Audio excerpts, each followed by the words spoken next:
there, plant enthusiasts. Nora the Lekker Queen here. Today, I'm switching things up a bit. Instead of showcasing the lush, Instagram-worthy side of my planned parenting journey, I'm diving into the not-so-glamorous part of it.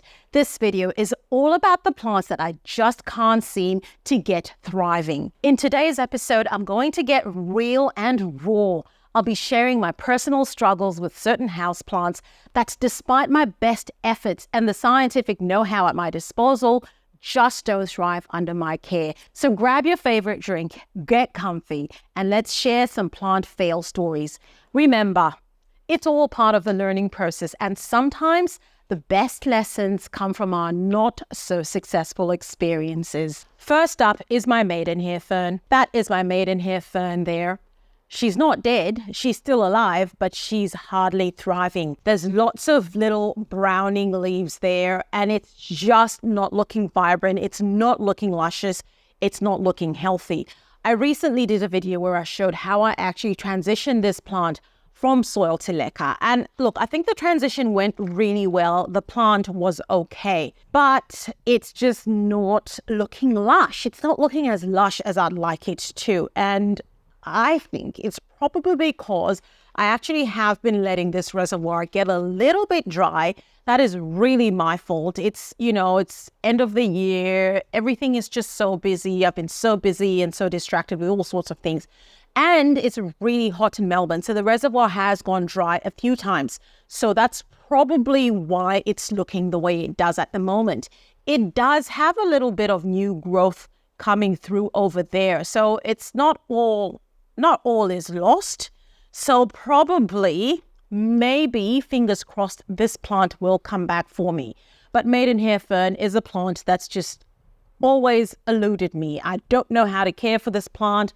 I don't know what it wants. It doesn't love me, but I love it. And I will just keep trying until I have a lovely maidenhair bush growing in my leca clay balls. So that's that plant that hates me. That's fine. That's fine. Next up, this will be no surprise. No surprise at all. There we go. You all know what this plant is. That is my Calathea. I think this is a Calathea fasciata. There we go. It's just, look at that. Look at that. Look at that. This is what Calatheas do. This is what people know Calatheas for doing. Whereas if you look at my gorgeous Calathea orbifolia here, she's absolutely fantastic. She's gorgeous. She's loving life. So you would think that I know how to grow a Calathea, right? But no, you're wrong. Look at this one. This Calathea here is telling you that it's not happy. It's telling me that it's not happy. It's living in leca clay balls, and it's been living in leca for quite a number of months now. So the transition is done. It's done. But it's not happy. There is some new growth there. Look at that new leaf. That's looking really, really good. But the rest of them are just looking so sad. So sad. I don't know. Honestly, I don't know. This is another plant that actually lives in my grow tent, believe it or not. So I've got a lot of these problem plants that I actually have living in my grow tent even. They're not just living out there. It's living in a very high humidity area. There's lots of light in there. And when I remember, I try to keep the reservoir filled with nutrient solution. So to be honest, I don't understand what the problem is. And I do keep the leaves clean. So I'm watching out for things like spider mites, because that also does crazy things to Calathea leaves. But yeah, this one is a struggle. I was really hoping that maybe in the next 2 years, I can get my fasciata to look like this, like my orbifolia. But this plant is just not working with me at the moment. So yeah, I don't know. But I will keep trying because, there's that one. That's another new one as well. So I've got 2 gorgeous new leaves there. Not all is lost. Here we go. I know you're expecting this. You know what this is? This is an alocasia. It's supposed to be an alocasia in there. That is supposed to be my alocasia mellow. It is somewhere here.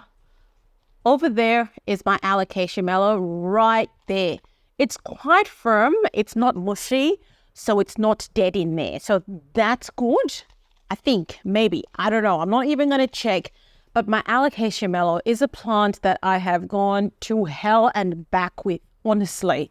1 minute it's thriving and it looks absolutely fantastic, and then the other minute it's just gone and I'm just left with a stub, or sometimes I can't even see whether there's a stub in there or not. And then voila, it comes back up, and I'm just really sick and tired of doing this dance with it. But there we go. We've got this alocasia mellow and it's living in this perlite/pond mixture. And that's only because of all the problems I've had with my alocasias in the past. And if you haven't seen any of my alocasia problem videos, I have a very interesting relationship with alocasias. So I made this video a while back where I just go on and on and on about kinds of problems that I have with alocasias. So take a look. You will see this alocasia mellow featured in that video, and it looked exactly like this. It came back between that video and now it's gone back to looking like that. So because I'm a bit sick and tired of this whole alocasia mellow dance that we keep doing, I went and got myself another one, because that's the thing you can do, you know? I mean, you don't have to put up with badly behaved plants. I don't. But then I love the alocasia mellow so much. Look at that. That leaf looks and feels like cardboard. I want it in my life. I want it in my life constantly. I don't want it in my life whenever it decides that it's going to show up. So I went and got myself a new one. I'm really happy with this one. It's living in leca clay balls. It's in a pot. Those are the wicks over there. That's the nutrient solution over there. I'm really happy with this plant so far. It's been in leca for about maybe a month now. So, and it's, yeah, still got four leaves. So I think that transition has gone really, really well. But of course, I will hold on to that one and see what happens with it. But, you know, I won't be holding my breath. That is my new alocasia mellow, and I love it. If this one ever decides to play ball and, you know, starts to look like that, I'll eventually just put them in the one pot, and I'm going to have a gorgeous, gorgeous looking alocasia. But in the meantime, this is the one that I'm loving, and this is the one you'll be seeing. Next up is a syngonium. I know, right? It's very surprising to have a syngonium on this list, but here we are. This is my syngonium strawberry ice. I don't know. I love this plant so much. I can't grow this plant at all. I had a strawberry ice probably a year ago I bought, and that plant did nothing, and the plant actually died. Yeah, absolutely died.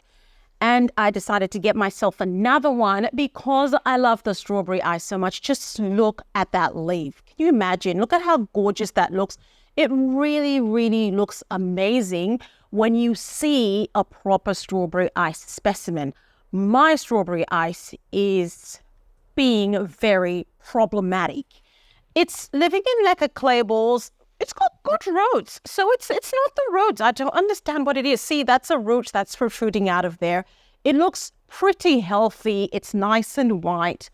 But it's just a very unhappy syngonium. None of my other syngoniums have ever done this or do this. I grew a pretty mean syngonium, if I do say so myself. If you haven't seen some of my syngoniums, just take a look at this video here and I show you some of the syngoniums that I've got. But the strawberry ice just will not play ball with me. I don't know why. I do keep an eye out again for spider mites because I have had spider mite issues with my syngoniums in the past, but I don't know. And again, this is another one that lives in my grow tent. It has all the love I can give it, but it just, I don't know. It doesn't like me. I don't know why, but I am not giving up on it. I am going to stick with it because, I mean, take a look at this one. This is my Syngonium aurea over here. Look at how glorious that looks. This is the way I want my strawberry ice to look. This is my Syngonium fantasy, my Syngonium albo. Just looks fantastic. It's on a moss pole. It's huge. It's loving life. But this little strawberry ice does not want to live. So I don't know if you've got any suggestions, you know, what you think I can do to make my strawberry ice love me, please let me know in the comments below. If you're finding value from this video, please give it a like and subscribe to my channel. The next plant I've got to show you is a little bit of a surprise. It's a philodendron. Can you imagine? I am having trouble with my philodendron white knight. I think this is a white knight. I don't know what's... Actually, no, I do know what's happening with it. Look at how limp those leaves are. It's just so... and that's like a new growth over there. And that's old. But I think there's actually a new leaf that's coming. I can see a little pointy there. I think that's a new leaf. That is a new leaf. Let's take a look at the root system. You can't really see much going on in there. I can't see anything at all. Now, there's a story that goes with this philodendron. This philodendron was happy. It was a really, really happy plant. It was really gorgeous when I got it. And it was one of the plants I used in the video where I showed you how to transition a philodendron from soil to leca by actually taking off all the roots. So just completely turning it into a cutting and starting again. The plant was happy. If you haven't seen that video, just click on the link above. And then what then happened was I actually took it out of the leca. I unpotted this plant, took it out of the leca. And this is something I always tell people not to do. When you've put a plant in leca, don't take the plant out for, whatever reason. Only in very, very, very, very exceptional circumstances should you do that. I took the plant out and I was doing a demonstration on how to pot up a plant living in leca, and that was for the TV show that I was doing. So this is the plant I was demonstrating on. The plant was very unhappy, and since then it's just tanked, completely tanked. I can't get her to perk up. And maybe with this new leaf coming, maybe she's turning the corner. I don't know, but for now, this plant is just so unhappy. I'm having a really, really, really hard time with her. So yeah, again, this is another grow tent, occupant, but still, yeah, just not happy. So, I do have quite a number of plants that are not living their best lives, and I want to think anyone who takes care of plants does have plants like this in the cupboard that are just not doing what you'd want them to do, and they never get featured on our Instagram pages or on our YouTube videos and things, because that's not what we're trying to show. We're trying to show that we've got happy plants and, you kind of know what you're doing, so all your plants are thriving. But that's not the case. At the end of the day, these things are living creatures. They're living things.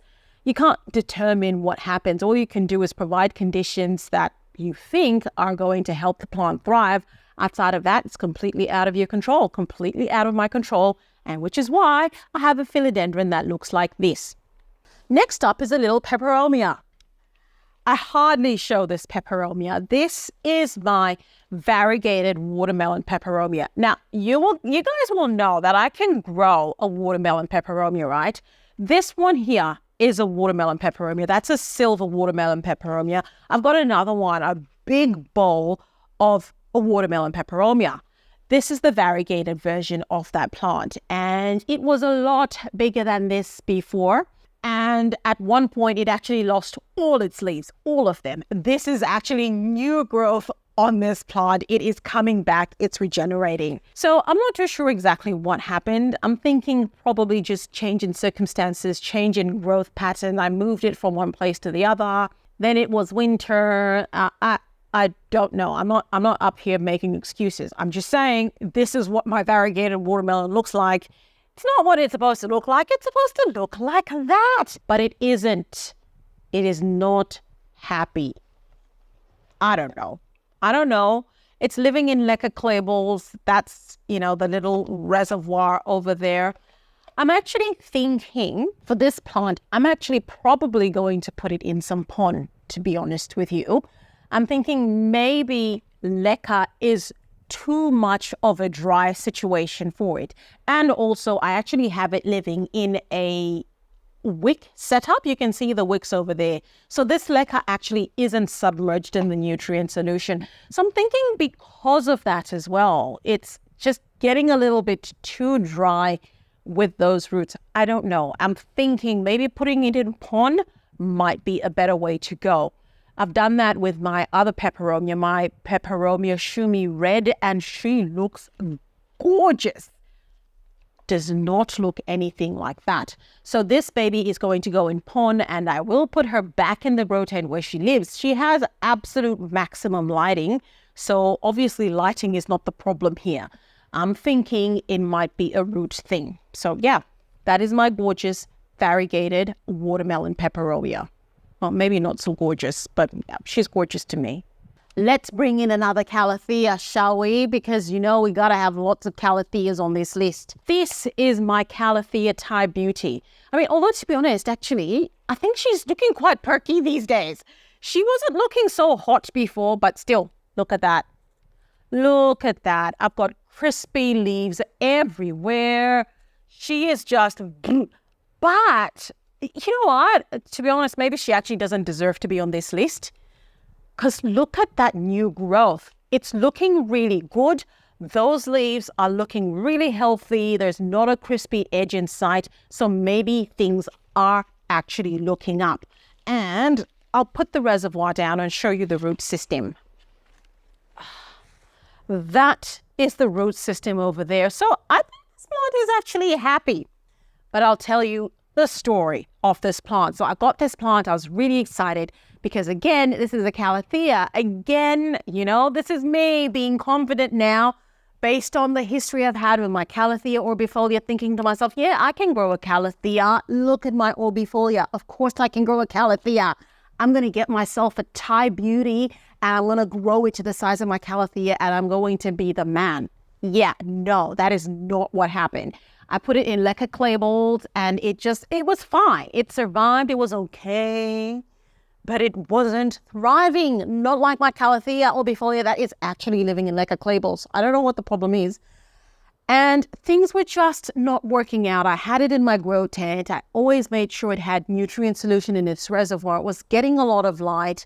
It was very humid in my grow tent. I didn't know what to do. And then I thought, look, I think this is a situation where this plant actually does need a lot more moisture around the roots than it's getting, and it's not getting that in my leca clay bowls because obviously I guess at some point I was letting it dry out a bit because, you know, I don't sit there looking at it 24/7. So I decided to change the medium to pon. So this is a mixture of pon and perlite. I usually mix my pon with perlite just to keep more moisture in, but also so I can stretch my pon out more because I don't have an unlimited supply of pon, and pon is a little bit on the pricey side.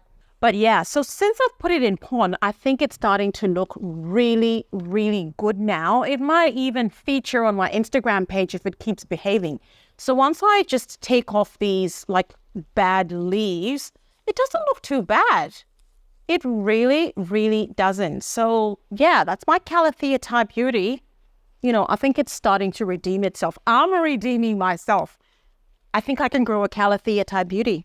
If you're finding this video interesting, please give it a like and subscribe to my channel. Next up is another philodendron. This is my Philodendron rugosum. Oh my God, I've had this plant for more than a year now. Yeah, when I got this plant, it was very, very small. It was a very small plant, teeny tiny. It continues to remain a very small plant. And it is living in leca clay bowls. And yeah, there's some new growth coming there. You can see that's what that old growth looks like. Ugh. Look, I honestly don't think this plant is living its best life. Also because it's really, really tiny and just hasn't moved the dial on growth. I think there's actually 2 leaves coming through there, which is great. So there's that one there and there's another teeny tiny one there. So maybe things are starting to move along with this plant. But this is another plant I'm thinking maybe I might put her in pon. I don't know. She used to actually live in my grow tent. There was a lot of light, a lot of humidity. I've taken it out of the grow tent now because I'm sick and tired of babying her. And I'm just really I don't know. I mean, I have wanted to throw it away a few times. But I'll hang on and hopefully that rugosum will start becoming a fabulous plant for me because when you see a mature Philodendron rugosum, those leaves and the little indentations on that where it looks a little bit like, I don't know how to describe it. a little bit like pig skin maybe. I don't know. It just looks so fantastic. My plant is not doing that. It's not doing that. I've had it for more than a year. I don't know when it will start to do that.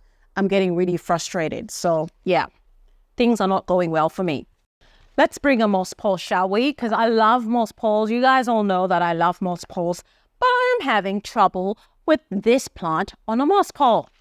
This is my philodendron painted lady. Look at those leaves. This is where we started, right? We started really well. The size of those leaves was fantastic. And as we go up the moss pole, look at the size of those leaves getting smaller and smaller and smaller. That is not what we're doing with a moss pole. We want those leaves to get bigger and bigger and bigger. This is the inverse. It's the opposite of what we want. I don't know what the heck is going on. Look at this. What the heck is that? Look at that. That is a gimp leaf. Look at this one. Look, honestly, tell me that this is a moss pole success. No. This is what I call a waste of a moss pole. It took me ages to actually make this moss pole. I put the plastic sheet back. I put the rod. I was really looking forward to getting some fantastic philodendron painted lady magic going on. And then I get this.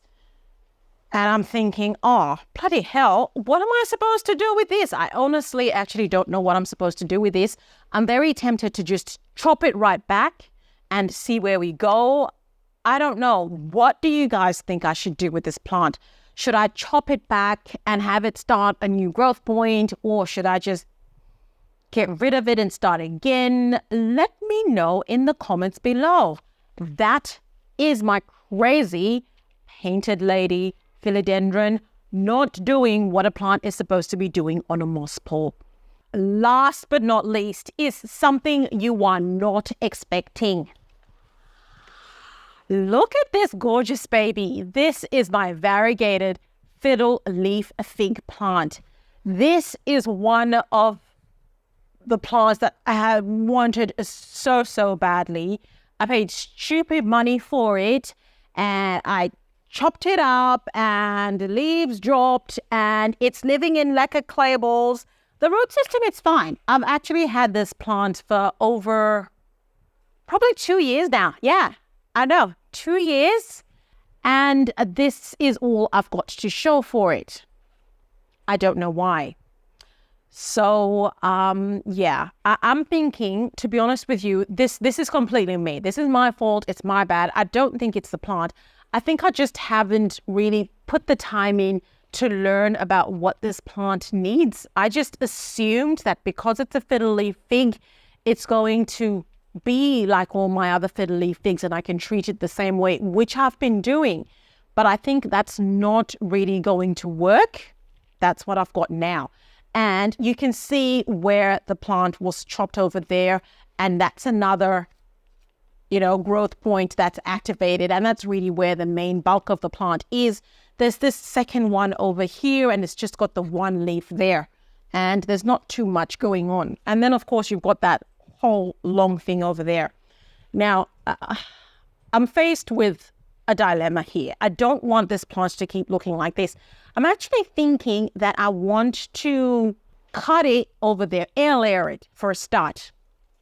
Make a cut there and try and get roots to grow there. So I can then chop it up and have this part as a whole plant. And then maybe I can get the bottom part to actually develop leaves. And then I have two separate plants because this looks a bit weird. I don't know. What do you guys think? Let me know. Do you have any experience with variegated fiddle leaf figs? If you do, let me know what you think I should do with my plant and how I should treat that and make sure that it lives, because I don't know what to do anymore. I've tried everything, and to be honest, I don't even like looking at it now because, when I've got a new leaf, it looks like this, and then after a few months, it starts to look like that. It just really looks manky, and yeah. These are the plants that don't like me at all. Now, if you've enjoyed my little rant about the plants that don't like me, please go and watch this next video where I show you my alocasias and the problems that I have had with my alocasias. I'll see you there.